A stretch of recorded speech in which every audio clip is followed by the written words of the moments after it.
नमस्कार ओडिशावासी शुभ संध्या आज संध्या रही देश विदेश राज्यर 20टी गुरुत्वपूर्ण खबर खबरटी देखा पूर्व आपंकर भल पाइबा स्वरूप भिडियोटी गोटे लाइक करी कमेंट रे आपण मानकर जिलार ना लिखिदेवे जहाँफल प्रत्येक दिन आप जिलार खबर किसी ना किसी अपडेट पाइपर चलतु खबर उपरे नजर पकाइबा। तेबे आज विधानसभा राज्य बजेट उपस्थापन कले मुख्यमंत्री मोहन चरण माझी 2025-26 वर्ष ପାଇଁ 2,90,000 କୋଟିର ବଜେଟ୍ ଅଟକଳ ରାଜ୍ୟର ଅଭିବୃଦ୍ଧି ହାର 7.2% ରହିବ ବୋଲି କୁହାଯାଉଛି। ମୁଖ୍ୟମନ୍ତ୍ରୀ କହିଛନ୍ତି ଓଡ଼ିଶାରେ ମେକ୍ ଇନ୍ ଓଡ଼ିଶା କନକ୍ଲେଭ କରିଛୁ, ପୁଞ୍ଜି ନିବେଶ ଲାଗି ବାଟ ଫିଟିଛି, 16 ଲକ୍ଷ କୋଟିର ଅଧିକ ପୁଞ୍ଜି ନିବେଶ ହେବ ବୋଲି କୁହାଯାଉଛି। ରାଜ୍ୟରେ ନିଯୁକ୍ତି ବଢ଼ିବ, ଓଡ଼ିଶାକୁ ବିକଶିତ କରିବା ଦିଗରେ ଆମେ କାମ କରୁଛୁ, ଆମେ ସ୍ୱତନ୍ତ୍ର ରଣନୀତି ପ୍ରସ୍ତୁତ ମଧ୍ୟ କରିଛୁ। ତା ସହିତ ମଧ୍ୟ ଏବେ ଚାଷୀ ମାନଙ୍କୁ ଗୁରୁତ୍ୱ ମଧ୍ୟ ଦିଆଯାଇଛି। ଧାନ ଚାଷୀଙ୍କ ଅମଳ ପାଇଁ ଧାନ କୁଇଣ୍ଟାଲ ପିଛା 3,100 ଟଙ୍କାରେ କିଣିବାକୁ ପ୍ରତିଶ୍ରୁତି ଦେଇଛୁ। ସେହିପରି ଶିଳ୍ପ, ଶିକ୍ଷା, ସ୍ୱାସ୍ଥ୍ୟ, ସାମାଜିକ ସୁରକ୍ଷାକୁ ମଧ୍ୟ ଗୁରୁତ୍ୱ ଦିଆଯାଇଛି। ଏପଟେ ଦରଦାମ ବୃଦ୍ଧିରେ ରାଜ୍ୟ କମ୍ କେନ୍ଦ୍ରର ଅଧିକ ଦାୟୀ ବୋଲି ଅରୁଣ ସାହୁ କହିଛନ୍ତି। ନିତ୍ୟ ବ୍ୟବହାର୍ଯ୍ୟ ଦ୍ରବ୍ୟ ମୂଲ୍ୟ ବୃଦ୍ଧି ସରକାର ବିଫଳ ଶୀର୍ଷକ ମୁଲତବୀ ପ୍ରସ୍ତାବ ଉପରେ ବିଜେଡି ବିଧାୟକ ଅରୁଣ ସାହୁଙ୍କ ମନ୍ତବ୍ୟ ଦେଇଛନ୍ତି। ତେବେ ସେ କହିଛନ୍ତି ଯେ ଦରଦାମ ବୃଦ୍ଧିରେ ରାଜ୍ୟ କମ୍ କେନ୍ଦ୍ର ସରକାର ଅଧିକ ଦାୟୀ। ଖାଇବା ତେଲଠୁ ଆରମ୍ଭ କରି ଜୋତା, ଚପଲ, ଜାଲରୁ ପାଲ, ଅଟାରୁ ଡାଟା, 2 ଚକିଆ 4 ଚକିଆ ହାଇୱେରେ ସବୁ ଦାମ ବଢିଛି। ସ୍ୱାସ୍ଥ୍ୟ ବୀମା ମୁଢିରେ ମଧ୍ୟ ଜିଏସଟି ଲାଗୁ ହୋଇଛି। ବ୍ୟାଙ୍କ ଜମା ମଧ୍ୟ ସୁଧ କମିଛି। ତେବେ ଏ କେବଳ କେନ୍ଦ୍ର ସରକାରଙ୍କ ଦାୟୀ ବୋଲି ଏପଟେ ଅରୁଣ ସାହୁ ମଧ୍ୟ କହିଛନ୍ତି। ରଥଯାତ୍ରା ଆଗକୁ ଆସୁଛି, ଏ ନେଇକି ସରକାରଙ୍କର ମଧ୍ୟ ବଡ଼ ପଦକ୍ଷେପ। ଭିଡ଼ ନିୟନ୍ତ୍ରଣ କରିବ ଏଆଇ କ୍ୟାମେରା, କଣ୍ଟ୍ରୋଲ ରୁମରୁ ଚାରି ଦିଗରେ ରଖି ହେବ ନଜର। ତେବେ ଏଥର ରଥଯାତ୍ରାକୁ ଜଗିବ ଏଆଇ କ୍ୟାମେରା। ବଡ଼ଦାଣ୍ଡରେ ଟ୍ରାଫିକ କଣ୍ଟ୍ରୋଲ ସହିତ ଭିଡ଼କୁ ନିୟନ୍ତ୍ରଣ କରିବାରେ ଅସ୍ତ୍ର ସାଜିବ ଏଆଇ କ୍ୟାମେରା।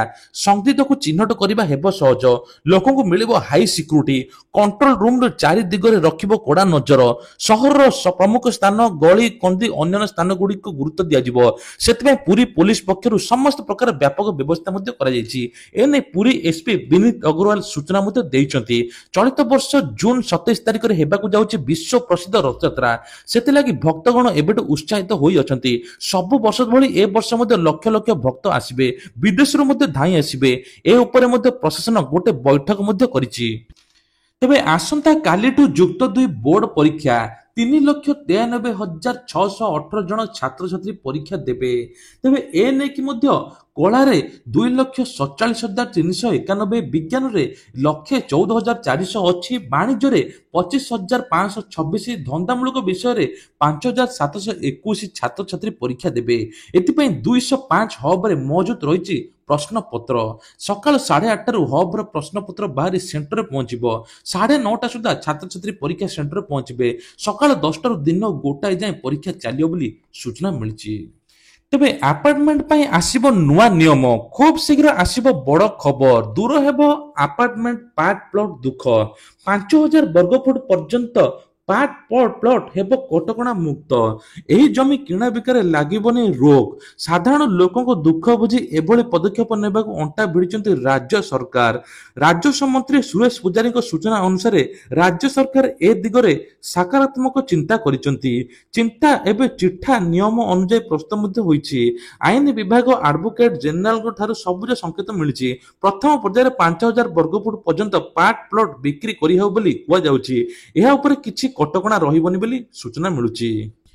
ରିଚାର୍ଜ ପାଇଁ ଖର୍ଚ୍ଚ ହେଲାଣି କୋଟିଏରୁ ଅଧିକ, ଅଧା ଥାନାରେ ସିୟୁଜ ଫୋନ ଅଚଳ। ତେବେ ରାଜ୍ୟ ପୋଲିସର ସମସ୍ତ ଥାନା ବରିଷ୍ଠ ଅଧିକାରୀଙ୍କୁ ଦିଆଯାଇଥିବା କ୍ଲୋଜ ୟୁଜର ଗ୍ରୁପ ଏବଂ ସିୟୁଜ ମୋବାଇଲ ନମ୍ବର ରିଚାର୍ଜ ପାଇଁ କୋଟିରୁ ଅଧିକ ଟଙ୍କା ଖର୍ଚ୍ଚ ହେଲାଣି। ମାତ୍ର ଥାନାରେ ଏହି ନମ୍ବର ମୋବାଇଲ ନମ୍ବର ଅଧାରୁ ଅଧା ଅଚଳ ହୋଇ ପଡ଼ିଛି। ଅନେକ ନମ୍ବର ବନ୍ଦ ହୋଇଥିବା ବେଳେ ଆଉ କିଛି ସ୍ଥାନରେ ସିୟୁଜ ସିମ୍କୁ ମଧ୍ୟ କାଢି ଦିଆଯାଉଛି। ପୁଣି କିଛି ବରିଷ୍ଠ ଅଧିକାରୀ ଏହି ଫୋନକୁ ନିଜେ ରଖିବା ବଦଳରେ ଅଫିସରକୁ ଥୋଇ ଦେଉଛନ୍ତି, ଅଫିସରେ ମଧ୍ୟ ଥୋଇ ଦେଉଛନ୍ତି। ସେହିଭଳି ଅନେକ ଥାନା ଇନ୍ସପେକ୍ଟର ନିଜେ ବ୍ୟବହାର ନ କରି ଥାନାର ଡାଏରୀ ଚାର୍ଜ ଅଫିସର ପାଖରେ ଫୋନ ରଖୁଛନ୍ତି।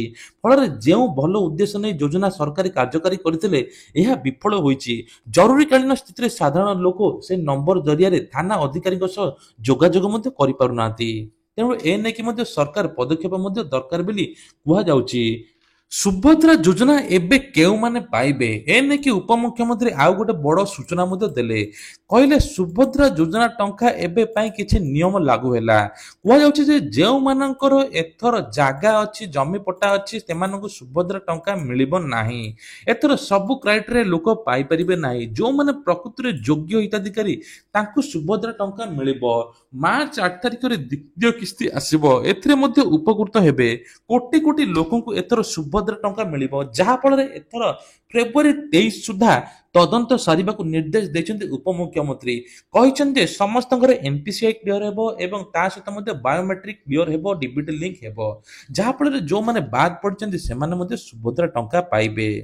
ପ୍ରଧାନମନ୍ତ୍ରୀ ଆବାସ ଯୋଜନାରେ କଣ କଲେ ଆପଣଙ୍କୁ ମିଳିବ ଘର, କେତେ ରୋଜଗାର କରିଥିବା ଦରକାର। ତେବେ ଏଥିପାଇଁ କି ସରକାର 2015ରୁ ଆରମ୍ଭ କରିଥିଲେ ପିଏମ ଆବାସ ଯୋଜନା। ଯାହାଫଳରେ ଯାହାର ଘର ନଥିବ ଭୂମିହୀନ ଲୋକଙ୍କୁ ଆବାସ ଯୋଗାଉଛନ୍ତି ସରକାର। ଏହି ଯୋଜନା ଅଧୀନରେ ବିଭିନ୍ନ ବର୍ଗର ଲୋକମାନେ ଭିନ୍ନ ଭିନ୍ନ ଆଧାରରେ ଉପକୃତ ମଧ୍ୟ ହୁଅନ୍ତି। ଏଥିରେ ଦୁର୍ବଳ ବର୍ଗ ବା ଇଡବ୍ଲ୍ୟୁଏସ୍ ବା ନିମ୍ନ ଆୟ ଗୋଷ୍ଠୀ ବା ଏଲ୍ଆଇଜି ତା ସହିତ ମଧ୍ୟମ ଆୟ ଗୋଷ୍ଠୀ ଏମ୍ଆଇଜି ର ପରିବାର ଅନ୍ତର୍ଭୁକ୍ତ ଅଛନ୍ତି। ଏହି ଦୁର୍ବଳ ବର୍ଗର ଅର୍ଥାତ୍ ଇଡବ୍ଲ୍ୟୁଏସ୍ ବର୍ଗର ବ୍ୟକ୍ତିମାନେ ଯୋଜନାର ସୁବିଧା ପାଇବା ସହିତ ଆବେଦନ କରୁଛନ୍ତି। ତାଙ୍କୁ ବାର୍ଷିକ ପାରିବାରିକ ଆୟ 3 ଲକ୍ଷ ଟଙ୍କା ପର୍ଯ୍ୟନ୍ତ ହୋଇଥିବା ଦରକାର ବା ମାସକୁ 10,000 ଟଙ୍କା ରୋଜଗାର ହୋଇଥିଲେ ମିଳିବ ବୋଲି କୁହାଯାଉଛି। ଘରେ ଫ୍ରିଜ ଏବଂ ତା ସହିତ ମୋଟର ସାଇକେଲ ଥିଲେ ମଧ୍ୟ ମିଳିବ। ତେଣୁ ଆପଣମାନେ ଚାହିଁଲେ ମଧ୍ୟ ଆବେଦନ କରିପାରିବେ। ତେବେ ବାରମ୍ବାର ମୋ ବସ୍ ଦୁର୍ଘଟଣା ପରେ ଲୋକଙ୍କର ମୃତ୍ୟୁ ହେଉଛି। କିଛି ଦିନ ତଳେ ଭୁବନେଶ୍ୱରରେ ଏକ ମା ଝିଅଙ୍କୁ ଧକ୍କା ଦେଇଥିଲା, ଯାହାଫଳରେ ଘଟଣାସ୍ଥଳରେ ଝିଅର ମୃତ୍ୟୁ ହୋଇଥିଲା। ମା ଏମ୍ସରେ ଚିକିତ୍ସା ହେଉଥିଲେ। ଆଜି ତାଙ୍କ ମାଙ୍କର ମୃତ୍ୟୁ ହୋଇଛି, ଯାହାଫଳରେ ତାଙ୍କ ନାଁ ହେଉଛି ରାଜକୁମାରୀ ପ୍ରଧାନ।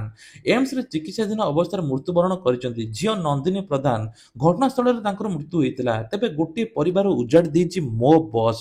ସରକାର ଏଭଳି ପଦକ୍ଷେପ ନେବା ପରେ ମଧ୍ୟ ବାରମ୍ବାର ମୋ ବସ୍ ଦୁର୍ଘଟଣା ଶିକାର କରୁଛି। ତେବେ ସରକାର ଫାଷ୍ଟ 40 ସ୍ପିଡ୍ ଲିମିଟରେ ଚଲେଇବା ପାଇଁ କହିଥିଲେ, 40 ସ୍ପିଡ୍ ଲିମିଟ୍ ଲାଗିଥିଲା। ତା ସହିତ ମଧ୍ୟ ଏବେ ଗୋଟେ ଏଡିଏସ୍ ସିଷ୍ଟମ ଲାଗିବ, ଯୋଉ ସିଷ୍ଟମରେ ଏଥର ଦୂରରୁ ମଧ୍ୟ ଗୋଟେ ସେନ୍ସର ମାଧ୍ୟମରେ ବସ୍ଟି ଅଟକି ପାରିବ, ଯାହାଫଳରେ ଆକ୍ସିଡେଣ୍ଟରୁ ମଧ୍ୟ ଅଟକିବ ବୋଲି କୁହାଯାଉଛି। ଦେଖାଯାଉ ଏହି ସିଷ୍ଟମ କେତେ ଆଗକୁ କାମ କରୁଛି। ରେଳ ଷ୍ଟେସନରେ ଫେବୃଆରୀ 26 ପର୍ଯ୍ୟନ୍ତ ପ୍ଲାଟଫର୍ମ ଟିକେଟ ବିକ୍ରି ଉପରେ ପ୍ରତିବନ୍ଧକ। ତେବେ ପ୍ରୟାଗରାଜରେ ଚାଲିଥିବା ମହାକୁମ୍ଭ ଯିବା ପାଇଁ ଦିଲ୍ଲୀ ରେଳ ଷ୍ଟେସନରେ 8 ଜଣଙ୍କର ମୃତ୍ୟୁ ହୋଇଥିଲା ବେଳେ 20ରୁ 25 ଜଣ ମଧ୍ୟ ଆହତ ହୋଇଥିଲେ। ମୃତକଙ୍କ ପରିବାରକୁ ସରକାର 10 ଲକ୍ଷ ଟଙ୍କା ପ୍ରଦାନ କରିବେ ବୋଲି କୁହାଯାଉଛି। ସେହିପରି ଦିଲ୍ଲୀର ଅନ୍ୟ ରେଳ ଷ୍ଟେସନ ପ୍ଲାଟଫର୍ମ ଟିକେଟ ବିକ୍ରି ଉପରେ ବନ୍ଦ ରହିଛି। ରେଳ ଅଧିକାରୀଙ୍କ ଅନୁଯାୟୀ ଯାତ୍ରୀମାନଙ୍କୁ ଛାଡ଼ିବା ପାଇଁ ସମ୍ପର୍କୀୟମାନେ ସେମାନଙ୍କ ସହିତ ପ୍ଲାଟଫର୍ମକୁ ଆସିଥାନ୍ତି, ଯାହାଫଳରେ ଭିଡ଼ ମଧ୍ୟ ବୃଦ୍ଧି ହୋଇଥାଏ। ଦଳାଚକଟା ଦିନ ବହୁ ସଂଖ୍ୟାରେ ଲୋକମାନେ ପରିବାର ସଦସ୍ୟଙ୍କୁ ଟ୍ରେନରେ ଚଢ଼ାଇବାକୁ ଆସିଥିଲେ। ପ୍ଲାଟଫର୍ମ ଯାତ୍ରୀଙ୍କ ସଂଖ୍ୟା ପୂର୍ବରୁ ଅଧିକ ଥିଲାବେଳେ ସମସ୍ୟା ମଧ୍ୟ ଉପୁଜିଥିଲା। ତେବେ ଦିଲ୍ଲୀ ପୋଲିସ ଏନେଇକି କରିଛି କୌଣସି ପ୍ରକାର ପ୍ଲାଟଫର୍ମ ଟିକେଟ ବିକ୍ରି ହୋଇପାରିବ ନାହିଁ 26 ପର୍ଯ୍ୟନ୍ତ। କୁମ୍ଭମେଳା ସରିଲା ପରେ ତାପରେ ନର୍ମାଲ ହବ।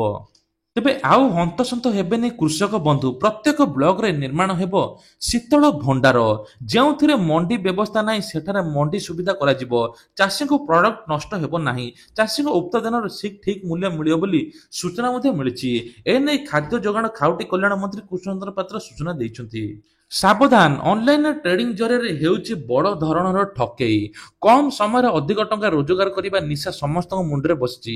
ଆଉ ସେଥିପାଇଁ ମୁଖ୍ୟ ପନ୍ଥା ସାଜିଛି ଅନଲାଇନ ଟ୍ରେଡିଂ। ତେବେ ଅନଲାଇନ ଟ୍ରେଡିଂ କରି କମ୍ ଟଙ୍କା ଲଗାଇ ଟଙ୍କା ରୋଜଗାର କରୁଛନ୍ତି ଯୁବପିଢ଼ି। ହେଲେ ଆପଣମାନେ ଜାଣିଛନ୍ତି କି ଅନଲାଇନ ଟ୍ରେଡିଂ କମ୍ପାନୀ ଗୁଡ଼ିକ ଆପଣଙ୍କୁ ଚୂନ ଲଗାଇ ଦେଉଛି। ଅଧିକ ଟଙ୍କା ରୋଜଗାର କରିବା ଲୋଭ ଦେଖାଇ ଫାଷ୍ଟ କିଛି କିଛି ଟଙ୍କା ରିଟର୍ନ କରୁଛି। ତାପରେ ଯେତେବେଳେ ବଡ଼ ଧରଣର ଆପଣ ଟଙ୍କା ଲଗାଉଛନ୍ତି ସେହି ସମୟରେ ସବୁ କିଛି ନେଇକି ପଳାଉଛି। କମ୍ପାନୀ ମଧ୍ୟ ଉଭାନ ହୋଇଯାଉଛି। ତେଣୁ ଏମିତି ମଧ୍ୟ ଘଟଣା ଘଟିଛି ଯାହା ସମ୍ବଲପୁରରେ। ତାଙ୍କ ଉପରେ ମଧ୍ୟ ଦୃଢ କାର୍ଯ୍ୟାନୁଷ୍ଠାନ ନିଆଯିବ।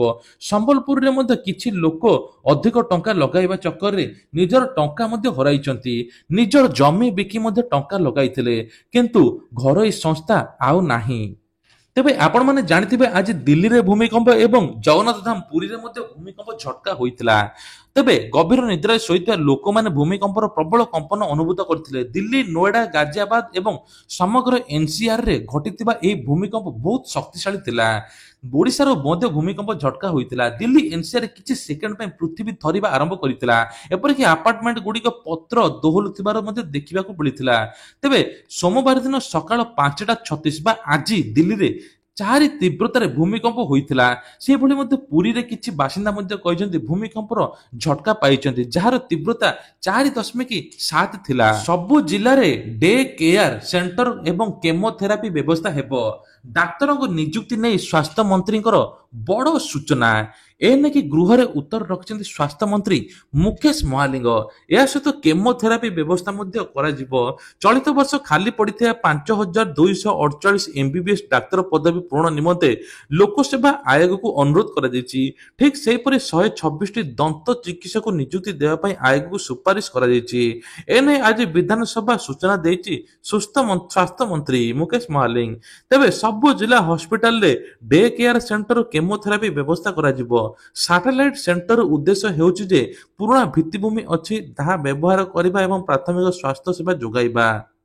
ତେବେ କୁହାଯାଉଛି ଭଦ୍ରକ, ଝାରସୁଗୁଡ଼ା, ଢେଙ୍କାନାଳ, କେନ୍ଦ୍ରାପଡ଼ା, ସୁବର୍ଣ୍ଣପୁର, ଦେବଗଡ଼, କଳାହାଣ୍ଡି, ଯାଜପୁର, ବୌଦ୍ଧରେ ସାଟେଲାଇଟ ସେଣ୍ଟର ଖୋଲିବାକୁ ଫାଷ୍ଟ ପ୍ରସ୍ତାବ ଦିଆଯାଇଛି। ମୁଖ୍ୟମନ୍ତ୍ରୀଙ୍କର ବଡ଼ ବୟାନ, ଆଇଏଏସ୍ ଆଇପିଏସ୍ ଖାଲି ପଦବୀ, ଶିଶୁ ନିଖୋଜ ଏବଂ ଅପରାଧିକ କାର୍ଯ୍ୟକଳାପକୁ ନେଇ କହିଲେ ଏପରି। ତେବେ 66ଟି ଆଇଏଏସ୍ ଏବଂ 69ଟି ଆଇପିଏସ୍ ପଦବୀ ଖାଲି ପଡ଼ିଛି। ଏନେଇ ଗୃହରେ ଉତ୍ତର ରଖିଛନ୍ତି ଖୋଦ୍ ମୁଖ୍ୟମନ୍ତ୍ରୀ ମୋହନ ଚରଣ ମାଝୀ। ଅନ୍ୟପଟେ ରାଜ୍ୟରେ 4 ବର୍ଷରେ 8,403 ଶିଶୁ ନିଖୋଜ ଅଛନ୍ତି। 2020ରୁ 2024 ମଧ୍ୟରେ 403 ନିଖୋଜ ଅଛନ୍ତି। ମୋଟ 36,420 ଜଣ ମହିଳା ମଧ୍ୟ ନିଖୋଜ ହୋଇଛନ୍ତି। ବର୍ତ୍ତମାନ ସୁଦ୍ଧା 748 ଜଣ ଶିଶୁ ଶ୍ରମିକ ଉଦ୍ଧାର ହୋଇଛନ୍ତି। ଏନେଇ ଗୃହରେ ମୁଖ୍ୟମନ୍ତ୍ରୀ ଉତ୍ତର ମଧ୍ୟ ରଖିଛନ୍ତି। ମୁଖ୍ୟମନ୍ତ୍ରୀ ଆହୁରି ମଧ୍ୟ କହିଛନ୍ତି ରାଜ୍ୟରେ ଦିନକୁ ଦିନ ଅପରାଧିକ କାର୍ଯ୍ୟକଳାପ ବଢ଼ିବାରେ ଲାଗିଛି। 2023 ତୁଳନାରେ 2024 ପଞ୍ଜୀକୃତ ଅପରାଧ ବୃଦ୍ଧି ହେବାର ଦେଖିବାକୁ ମିଳିଛି। 2024ରେ 2,14,133 ଗୋଟି ଧର୍ତ୍ତବ୍ୟ ଅପରାଧ ପଞ୍ଜୀକୃତ ହୋଇଛି। 2023ରେ 1,99,000 ଥିବାବେଳେ ଏଭଳି ମଧ୍ୟ 2024ରେ ଘଟିଛି। ତେବେ ଏନେଇକି ସରକାର ନୂଆ ପଦକ୍ଷେପ ଆଣିବେ, ଯାହାଫଳରେ ଆଇନ ହେବ ଦୃଢ଼ ହେବ ଏବଂ ଆଇନ ଅଧିକାରୀଙ୍କୁ ନିୟୋଜିତ କରାଯିବ ଏବଂ ଦୃଢ଼ କାର୍ଯ୍ୟାନୁଷ୍ଠାନ ନିଆଯିବ। ତେବେ କିଟ୍ ବିଶ୍ୱବିଦ୍ୟାଳୟରେ ଛାତ୍ରୀଙ୍କର ଆତ୍ମହତ୍ୟା, ଏନେଇକି ମଧ୍ୟ ପ୍ରତିବାଦ କରିଥିଲେ ନେପାଳୀ ଛାତ୍ରଛାତ୍ରୀମାନେ, ଯାହାଫଳରେ କିଟ୍ ବିଶ୍ୱବିଦ୍ୟାଳୟର ଆଗରେ ବସିଥିଲେ। ତେବେ କୁହାଯାଉଛି ଧକ୍କା ବେକୁଆ ମାରି ସେମାନଙ୍କୁ ଜବରଦସ୍ତି କଲେଜରୁ ତଡ଼ିବା ଅଭିଯୋଗ ମଧ୍ୟ ହୋଇଛି। ପିଲାଙ୍କୁ 2ଟି ବସ୍ରେ କଟକରୁ ଛାଡ଼ି ଦେଇଥିଲେ କିଟ୍ କର୍ତ୍ତୃପକ୍ଷ। ନେପାଳୀ ଛାତ୍ରୀଙ୍କ ଆତ୍ମହତ୍ୟା ପରେ କ୍ୟାମ୍ପସରେ ଉତ୍ତେଜନା ଦେଖାଯାଇଥିଲା। ନ୍ୟାୟ ଦାବିରେ ଛାତ୍ରଛାତ୍ରୀମାନେ ରାସ୍ତା ଅବରୋଧ ମଧ୍ୟ କରିଥିଲେ। ତେବେ କୁହାଯାଉଛି ଯେ ପୋଲିସ କବ୍ଜାରେ ଏବେ ତାର ବୟଫ୍ରେଣ୍ଡ କିଟ୍ କଲେଜ ନେପାଳୀ ଛାତ୍ର ମୃତ୍ୟୁ ମାମଲାରେ ବୟଫ୍ରେଣ୍ଡକୁ ଅଟକ ରଖିଛି ପୋଲିସ। ତେବେ ଏ ନେଇକି ମଧ୍ୟ ଛାତ୍ରଛାତ୍ରୀ ଯୋଉ ପ୍ରତିବାଦ କରିଥିଲେ ତାଙ୍କୁ ଘରକୁ ପଠାଯାଇଛି। ସେ ନେଇକି ତଦନ୍ତ ଆହୁରି ଖୋଳତାଡ଼ ମଧ୍ୟ କରୁଛି ପୋଲିସ। ଆଉ କୋହଳ ହେବ ନାହିଁ, ମାର୍ଚ୍ଚ 31 ତାରିଖ ଶେଷ ତାରିଖ। ତେଣୁ ରାସନ କାର୍ଡର ଅପଡେଟ୍ ତୁରନ୍ତ କରାଇ ନିଅନ୍ତୁ। ପ୍ରତିଦିନ କିଛି ନା କିଛି ଅପଡେଟ୍ ମିଳୁଛି ରାସନ କାର୍ଡକୁ ନେଇକି। ସରକାର କହୁଛନ୍ତି ଯେ ଏପର୍ଯ୍ୟନ୍ତ 36 ଲକ୍ଷ ଲୋକ ରାସନ କାର୍ଡ ଇକେୱାଇସି କରିନାହାନ୍ତି। କାହିଁ କରିନାହାନ୍ତି ସେ ନେଇକି ମଧ୍ୟ ବଡ଼ ପ୍ରଶ୍ନ। ତେବେ କିଛି ଲୋକ ମଧ୍ୟ ସରକାରକୁ ଚିଠି ଲେଖିଥିଲେ ଯେ ରାସନ କାର୍ଡର ଇକେୱାଇସି ଅବଧି ବଢ଼ାଇବା ପାଇଁ। ଆଉ ସରକାର ମଧ୍ୟ ଶେଷରେ ଗୋଟିଏ ଡିସିସନ୍ ନେଇଛନ୍ତି, ମାର୍ଚ୍ଚ 31 ତାରିଖ ପରେ ଆଉ ରାସନ କାର୍ଡ ଅବଧି ବଢ଼ିବ ନାହିଁ, ଯାହାଫଳରେ ସେହିଦିନ ରାସନ କାର୍ଡ କଟିଯିବ ଯେଉଁମାନେ ଇକେୱାଇସି କରିନଥିବେ। ତେଣୁ ଏ ନେଇକି ଆପଣମାନେ ଯଦି କରିନାହାନ୍ତି ତୁରନ୍ତ କରିନିଅନ୍ତୁ। ଆଉ ରାସନ କାର୍ଡରେ 1,000 ଟଙ୍କା ସହାୟତା ଦେଉଛନ୍ତି କେନ୍ଦ୍ର ସରକାର। ଯାହାର ଆର୍ଥିକ ସ୍ୱଚ୍ଛଳ ନାହିଁ ବା ଇନକମ୍ ଜିରୋ ତାଙ୍କୁ 1,000 ଟଙ୍କା ପ୍ରଦାନ କରାଯିବ। ତେବେ ଇଏ ଥିଲା ଆଜିର ଦେଶ ବିଦେଶ ରାଜ୍ୟର କିଛିଟା ଗୁରୁତ୍ୱପୂର୍ଣ୍ଣ ଖବର। ଏତେ ସମୟ ଭିଡ଼ିଓ ଦେଖିଥିବାରୁ ଆପଣଙ୍କୁ ବହୁତ ବହୁତ ଧନ୍ୟବାଦ। ଆଉ ପ୍ରତିଦିନ ସକାଳ 5ଟା ସନ୍ଧ୍ୟା 5ଟାରେ ଖବର ଦେଖିବା ପାଇଁ ହେଲେ ଚ୍ୟାନେଲକୁ ସବସ୍କ୍ରାଇବ କରିବା ପାଇଁ ଭୁଲିବେ ନାହିଁ। ଜୟ ଜଗନ୍ନାଥ।